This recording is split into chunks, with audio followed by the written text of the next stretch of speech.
की आता मी मगाशी जसं सांगितलं, तुम्ही एकच गोष्ट लोकांना समजून सांगा की पवार साहेबांनी ठरवलं तर ते इथं बसलेले लोकांच्या पैकी 100 अजितदादा तयार करू शकतात, पण 100 अजितदादांनी ठरवलं तर एक शरद पवार साहेब तयार होऊ शकत नाही। आज या बारामतीची या पुण्याची ओळख कुणामुळे, महाराष्ट्रामध्ये अजितदादांना ओळख कुणामुळे? शरद पवार साहेबांचे पुतणे म्हणून ते पुढे आले। 91 ला त्यांना खासदार करताना कुणाला माहित होतं अजितदादांमध्ये काय कर्तृत्व आहे?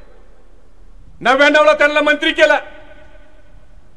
जर त्यावेळेला सुप्रियाताईंना मंत्री केलं असतं तर, सुप्रियाताईला उपमुख्यमंत्री केलं असतं तर संधी यांना मिळाली असती। पण पवार साहेबांनी आपल्या मुलीपेक्षा पोटच्या पोराच्या पेक्षा जास्त प्रेम हे अजितदादांच्यावर केलं। पण आज दुर्दैवानं भारतीय जनता पार्टीच्या मुळे त्यांच्या ते लक्षात येत नाही, आणि आला असेल तरी भाजपच्या दबावापोटी कदाचित त्यांना ते दाखवता येत नसेल।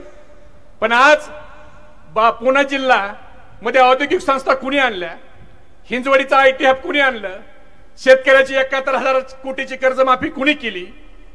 मी ज्या मराठवाड्यातून येतो जगताप साहेब, त्या मराठवाड्याच्या विद्यापीठाला महामानव डॉक्टर बाबासाहेब आंबेडकरांचं नाव द्यायचा विषय ज्यावेळेला समोर आला त्यावेळेला प्रचंड विरोध झाला।